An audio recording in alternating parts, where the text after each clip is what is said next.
Amalia. Saya Rizky Ramadhani. Saya Muhammad Yusuf Haikal. Dan saya Raudatul Jannah. Dan kami akan mempresentasikan materi kami yang berjudul Gelombang dan Bunyi. Assalamualaikum anak-anak, selamat pagi. Pagi, Pak. Jadi, sebelum kita memulai pembelajaran ini, sebaiknya kita terlebih dahulu membaca doa belajar. Yuk, kita baca doa sama-sama. Bismillahirrahmanirrahim. Rabbi shrahli sadri wa yassirli amri wahlul 'uqdatam min lisani yafqahul qawli. Amin. Jadi anak-anak, kita akan membahas tentang gelombang dan bunyi. Sebelumnya ada tahu nggak gelombang dan bunyi? Belum. Jadi, mengapa kita bisa mendengar? Karena telinga kita menangkap gelombang suara di udara dan mengubahnya menjadi sinyal listrik. Contohnya seperti tangan kita letakkan di leher kita dan kita coba bersuara ngomong A gitu. Jadi apa yang kita rasakan di situ? Bergetar. Oh, baik. Jadi bunyi itu berasal dari getaran. Dan bunyi itu dihasilkan oleh 3 cara. Yang pertama, udara, padat, dan cair. Yang udara itu ketika kita berbicara, yang padat itu ketika kita berbicara menggunakan telepon kaleng, dan cair itu ketika kita mendengar di dalam air.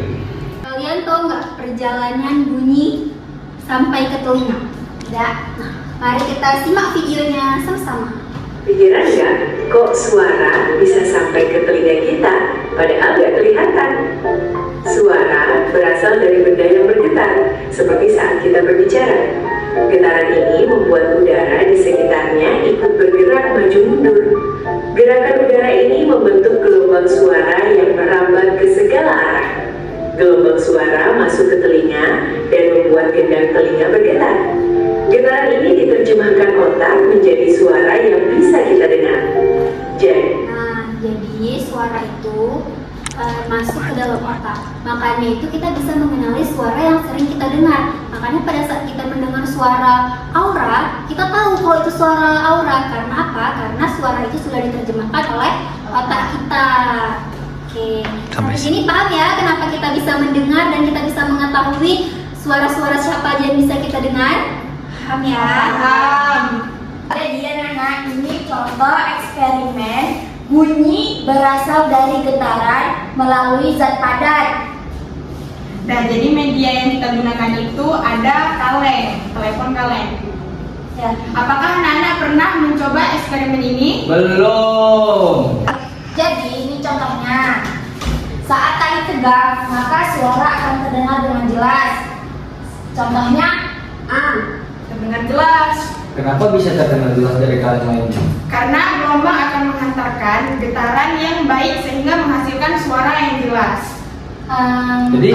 Jadi kalau misalnya talinya tegang tuh, Ya suaranya akan terdengar jelas. Karena kalau kendor dia tidak bisa terdengar, harus tegang.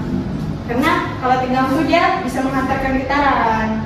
Jadi harus tegang. berarti kalau kena. Jadi kesimpulan dari percobaan ini, bunyi itu berasal dari getaran. Getaran tersebut bisa merambat melalui benda padat seperti tali pada telepon kaleng ini, sampai akhirnya terdengar oleh telinga kita.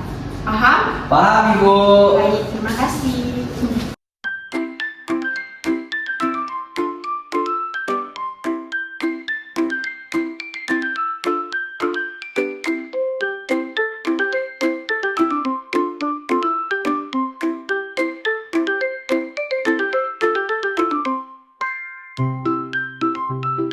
Sekian dari kelompok kami. Terima kasih sudah menyaksikan. Wassalamualaikum warahmatullahi wabarakatuh. Dadah.